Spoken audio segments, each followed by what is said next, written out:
emotional.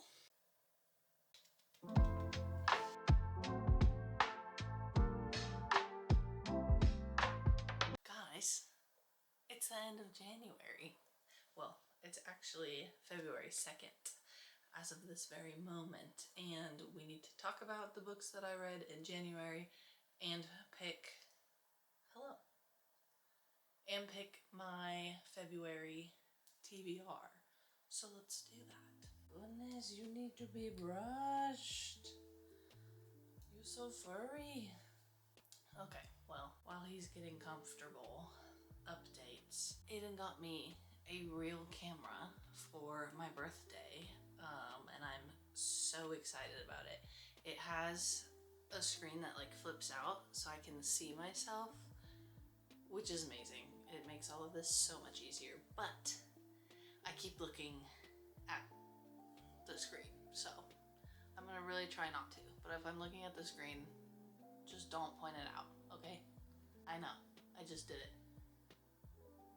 I read 6 books in the month of January, which I feel like is pretty good because January was busy, let me tell you. And it's finally over and I'm so excited about it. So, 6 books in January, some good, some bad.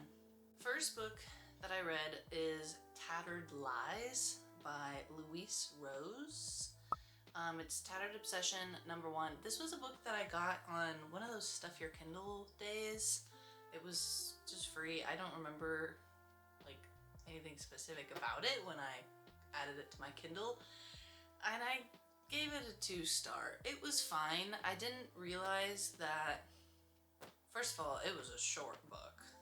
Fable doesn't say how long it is, but I remember it being really short, and the main like conflict, which couldn't even tell you what it is, I have no idea, but it wasn't resolved, so it's like a continuous plot thing. I thought I was getting into like a mafia romance, like interconnected standalones kind of deal, and I don't know, I was just not into it. I didn't love it. I felt like there were also a lot of errors, which I don't understand. How does that happen? There's only 100 reviews for it on Fable. What was this book about?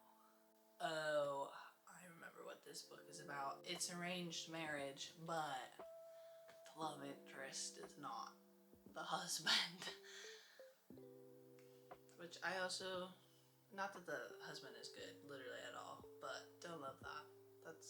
Don't love that. It was just not good. I would not recommend at all, and that's really what you need to know, is don't read that. It was bad. See, I just did it. I just looked at the screen. I also finished Mr. Mercedes by Stephen King. This is super good. I read this a long time ago when I was in high school or something like that.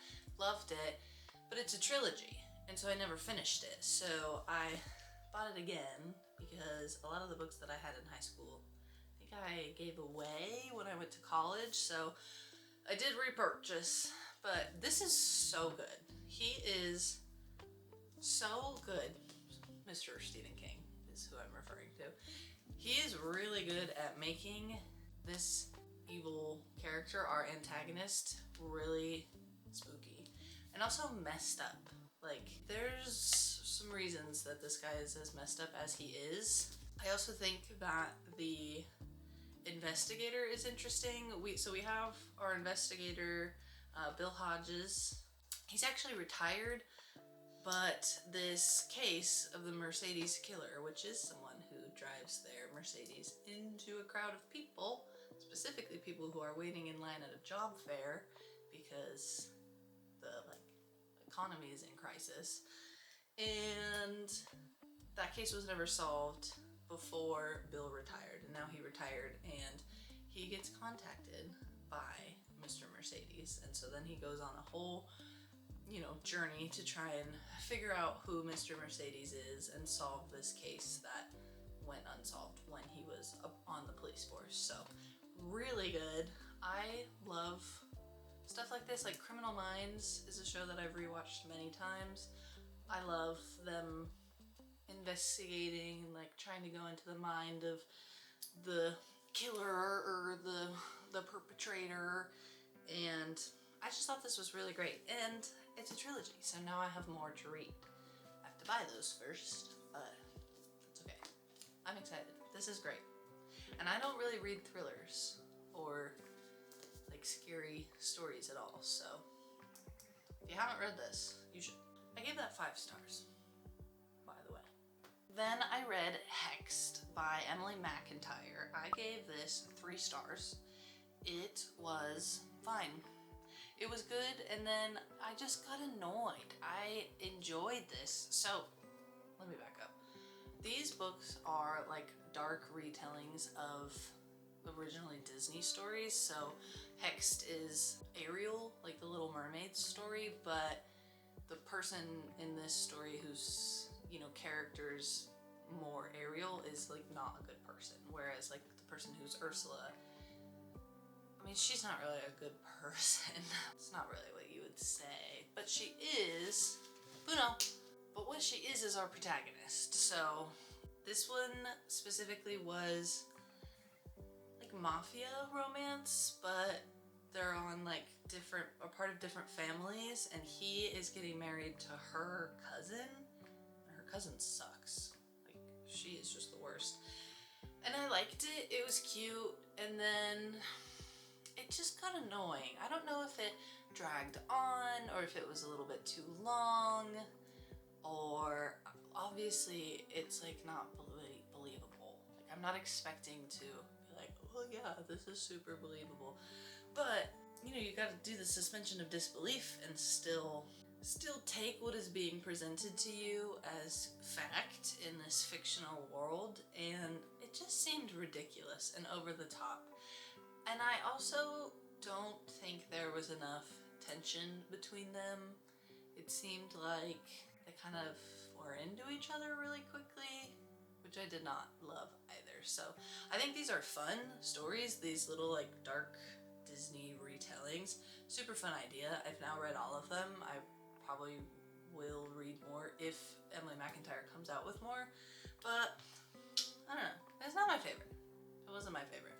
Then, after that, I read one of my favorite books that I have read. Like, I don't know that I'm gonna be able to articulate everything that I like about this book. It is Revenge of the Sith by Matthew Stover.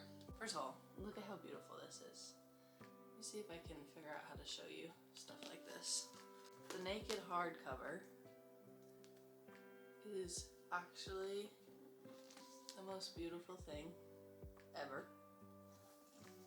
Absolutely ever. And my camera's gonna die. We had a brief intermission, and it looks like it's still low, but I'm gonna try and do this. I was showing you my beautiful Revenge of the Sith. Look at those illustrated end pages. Hello. Beautiful. Wait, look at this one. Look at this one. Bro. Isn't that so cool? And the best part about this book, which Aiden got me for Christmas, is that it has annotations from the author. Oh, that's what I forgot to show you. Look at that. Hello. I don't know if it's focusing, but it says, "This is how it feels to be Anakin Skywalker forever." It is so cool. So, like I was saying, the cool part about this is the fact that there are footnotes and annotations from the author. For example, there's different kinds of footnotes also. Like, okay, there's so much. This is so good. First of all, this was just written well. Like, straight up, this is just a well-written book. And the author's annotations are actually interesting, and there's a couple different kinds. Some of them are a little more literary focused. Like, I use this because this is a rhetorical device called blah blah blah. This is this kind of storytelling. For example, he's saying here that the use of second person in storyteller mode is meant to encourage you to imagine yourself as Anakin here, to imagine yourself feeling what he's feeling right now.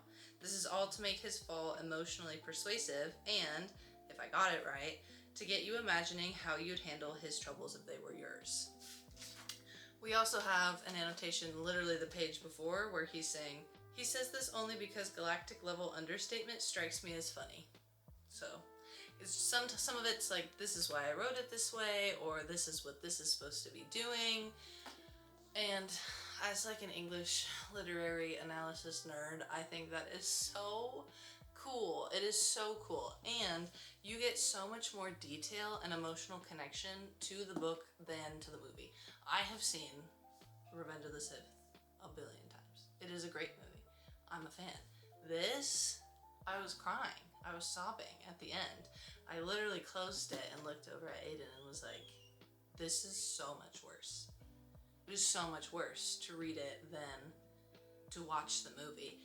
In fact, this author, Matthew Stover, even says in the beginning about how, I think it's in his author's note. Yes, exactly. He wrote this before the film was done, so he didn't even know what it actually looked like. He had only read the screenplay when he originally wrote this. Insane. So, he says, mostly it was part of the dodge to skate around my not knowing what the film would look like issue. Not having that knowledge, I would instead lean on the one thing that literature just plain does better than film. In film, you watch a character experience stuff. In a book, you can be that character while they experience stuff. You can see what they see, feel what they feel, and think what they think. And this book captures that so well. You really do feel, specifically Anakin and Obi-Wan, like you feel what they are going through, and it makes what happens so much worse. This is incredible. If you can get your hands on this and you enjoy Star Wars, you need to. You need to. Right now. Right now, right now, right now, right now. Go buy it. I enjoy reading about why people wrote things in certain ways. Like, I think the fact that he will talk about, well, I'm using first person here because I want you to feel this, and I'm using this person here because I want this effect. I think that is super interesting. I love that. But also, I feel like in the movie, especially if you don't have all of the Clone Wars context, Anakin's fall, Anakin's demise seems disjointed or sudden. And obviously because it's a book, right? You can always put more things into a book, more details. And being able to be inside his head makes his fall not disjointed and not surprising, but still devastating, which is just a testament to how he wrote this. Because you have to read this. You have to read this. He talks about in the author's note how he was nervous because it's Star Wars. Like, and you're tasked with writing the biggest, like one of the biggest things that happens in this whole franchise, arguably the most important thing that happens in this franchise. And it's a story that everybody already knows the ending. So how do you write that and have it like be at the same bar that people expect it to be? It's so good. I could pass away. Obviously 5 stars. Incredible. After that, I then finished The Butcher's Masquerade, which is the 5th Dungeon Crawler Carl book. I have been listening to these on audio for my whole Dungeon Crawler Carl experience. It's incredible. The 5th book was the first book that I gave 5 stars, and I thought this 5th book was so good. I feel like we had a lot, not more characters, but more involvement from all of the characters that we had met. And as with all of the previous ones, we are slowly, peeling back, not the layers, but almost like widening our perspective. It's just Buno. Basically, we are slowly learning more about the universe and all of these different aliens and how the corporations work and all of the politics and all of the everything that's going on outside of the dungeon where Carl is. Obviously, I'm not going to give any details about the 5th book, but if you've heard Dungeon Crawler Carl, but you don't exactly know what it is, or you've never heard of it at all, basically what happens is aliens take over the world, but not in a like Marvel way where it's like fighting to survive in New York and there's ships and whatever. No. Basically everything in the world, suddenly, all of the buildings collapse. They're like flattened, gone. And if you were inside a building, you're donezo, you're dead. And if you weren't, you have the choice to enter the dungeon, which is basically this galactic show where people are fighting for their lives and trying to go down the levels of the dungeon one by one. It's like a reality show, but it is real, and it's like a video game. It's like a real life video game that is also being shown as a TV show. So you get stat points and you have like upgrades to your items, and there's magical items and there's armor, and it's really good. It's a completely different genre than I had read in the past. I love fantasy, I love sci-fi, so like, and also dystopian I'm a big fan of, so it's connected to those, but it's technically an RPG book. This is Princess Donut from Dungeon Crawler Carl. Anyways, the whole time you're following Carl as he is going on his journey in the dungeon, and you are slowly finding out information as Carl finds out information. So it's really good. I'm a big fan of this series. I cannot wait to keep going. I was just listening to some of the 6th book while I was at the park with Zuko, so big fan. Hi, sweet Bruno. You good kitty. The last book that I read in January is Daisy Hates, which I do have, but now Bruno's sitting on me, so I'm not gonna go grab it. I gave this book 4 stars. I have recently been seeing a lot of negative things about Jessa Hastings in her writing, so I don't know that I will continue. I bought both of the books, both Magnolia Parks and Daisy Hates, on Pango Books anyway, because I'm trying to be wise with my money, and Pango Books has like the best deals ever, and people sell the most beautiful and beautiful condition books. But anyways, I read that one. It's good. I like it, but I don't know. I feel weird about continuing because she's like using AI. I don't know. I need to do more research before I have any comments or decisions about continuing or not. So anyways, those are the 6 books that I read in January, and now let's pick our February TBR. And you have to get up. I'm so sorry, but those books are over there and we're over here.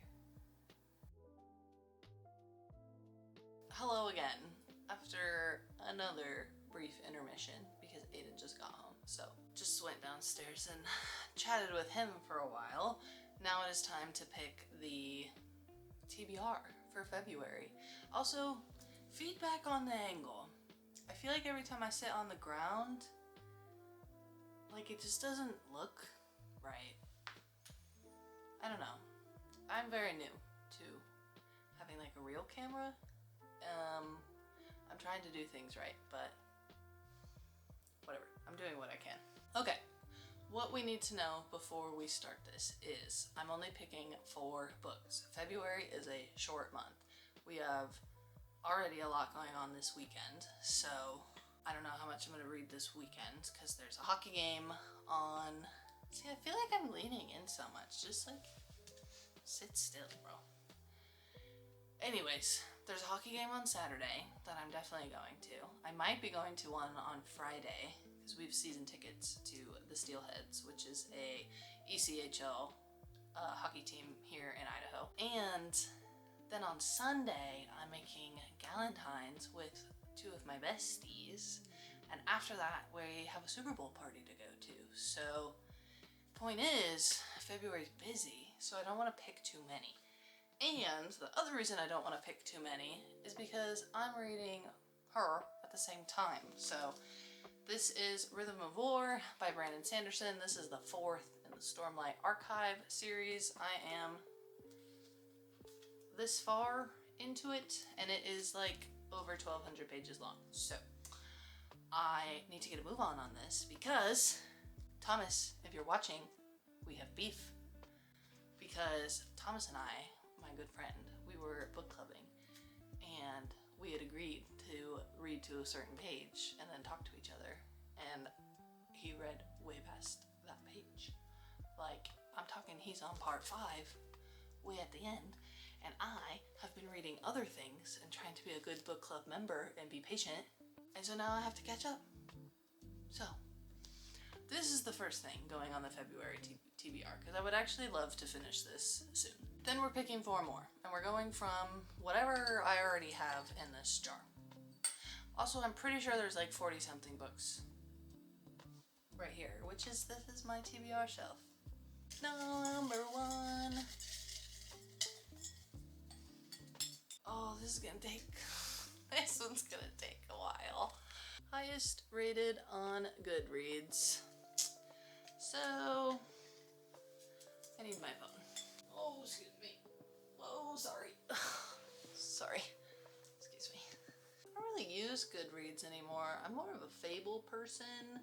I'm just gonna look up some that I think would be high, and then we'll compare. Priory of the Orange Tree is 4.17.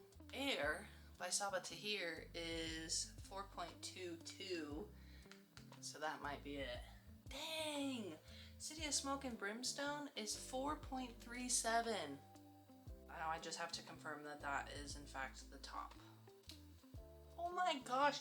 Binding 13 is 4.45. Okay, well maybe nothing's gonna beat that. There is nothing that I could find that beats Binding 13. 4.45. That is so high for a Goodreads rating. I couldn't think of that word. And look at this version that I have. So beautiful. This was kindly gifted to me. I'm really excited about it, but I am a little bit nervous because it's apparently devastating. So, I don't know. I guess we'll see. Well, first book picked. I feel like this is a journey that I'm really gonna go on. I feel like this is a moment in my life. Okay, number 2. A book you have been putting off. There's a few of those on here. Really? Those I've been putting off. Oh, you can't even see those. That I've been putting off. I've really been putting this one off. And I would pick Priory of the Orange Tree if I wasn't also reading a Brandon Sanderson book at the same time. Like, this just, I can't read that many gigantic books in 1 month. That's just not doable. What I should pick is Lord of the Flies. I should pick this because there's certainly some others that I have been putting off. So that is a prompt that could go back in the jar. But my friend Allie got this for me a while ago. Like, I think it was warm outside. So I'm really excited about this. And she just sent me a TikTok about how apparently they're coming out with, I think it was a show. And it looks so good. And I need to read this before the show, obviously. So I think we're going to go with this one. Technically a reread, because I did read it in 8th grade, but I think me now will appreciate this much more than 8th grade me did. 8th grade me was confused. So, great. 3rd prompt. Oh my god, I have to call him up here. Look! Aiden gets to pick a book! Okay, I have to go get him. Hang on. You can be off camera. You just be the voice. You could just pick it based on vibes, or I could like tell you stuff about them. We'll cross that bridge when we get there. Okay. First, I just have to see the options. Right. But I'll just open Jack's door. Let me in. He said I got kicked out.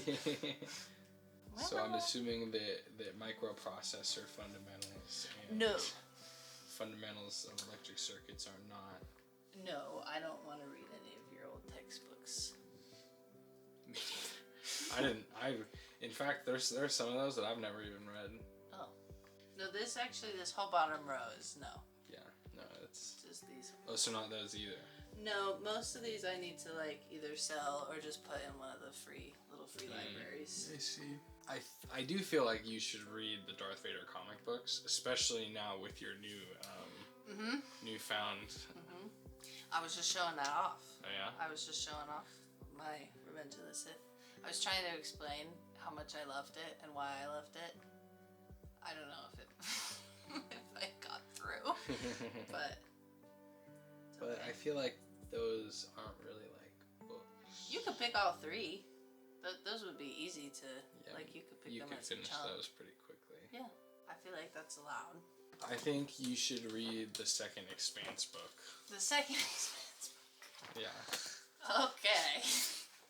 Got some thick books in this stack. Well, you only got 4. Yeah, 4 including, or 5 including this one. But you don't have to finish that one, right? No, I don't have to. But you gotta finish the other 3. Yeah, well, the other 4. Because my plan was to pick 4 and this one. Oh. Yeah. I thought it was 4, including that one. That probably would be more successful of a TBR. Well then, how about you add the Star Wars the comic books, and I'll pick 2. Ooh. Okay. Since that feels pretty manageable, They're right? not in order. Yeah, you didn't put them in order. I picked 2 sci-fi things. You did. If you consider Star Wars to be sci-fi. Definitely. Yeah. It's a space odyssey. It is. I feel like it's kind of like it's its own thing, you know? Well, because it's like the space odyssey. Yeah. Thank you. Do I have to leave now? You don't have to. You can stay. Okay, because when I'm in a meeting and I want someone to leave, I start thanking You them. say, "Oh, thanks so much for all your help." Thanks. Bye. Yeah. So he has chosen the second book in the Expanse series, which is a sci-fi series that we originally watched, and then I got the books to read them because the show doesn't really end. Like, it does end, but they were like in the process of setting up a whole new arc, and then as they wrapped up the old arc and they were setting up the new one, then the show was over. So we didn't like actually finish the story. We finished the show, but not the story. So point is, I'm reading the books to actually finish the story. He has chosen the next Expanse book, and he also chose 3, which is, it's allowed because they're tiny, 3 Star Wars comic books that we have had forever, and I read like half of the first one, and then I just gave up because, I don't know, I don't love a comic book, and I don't know why. I think that illustrated art for books is really cool, and that's like all this is. Not all it is, but you know what I mean. So, anyways, point is that we have already on the TBR was Rhythm of War by Brandon Sanderson. Whether we finish this month or not, but this will be read. At least I will continue reading this book this month. Binding 13, Lord of the Flies, Caliban's War, second Expanse book, and the 3 Darth Vader comics. So we have The Burning Seas, Legacy's End, and Imperial Machine. So that's our February TBR. I just love having this camera. I think this makes making videos so much more fun, and it's easier to do, and then hopefully the quality, I'm sure the quality is much better, both with the video and the microphone, because the phone mic is just really, it's really not great. I suppose I will just check back in with you when I'm done reading them. My goal is to have a video a month up. That's my goal. We'll see how successful that is, but I'm hoping to at least do a TBR and like wrap up video every month, and then hope maybe I can start to do some other kinds of videos, especially in summertime. But for now, I'm just gonna say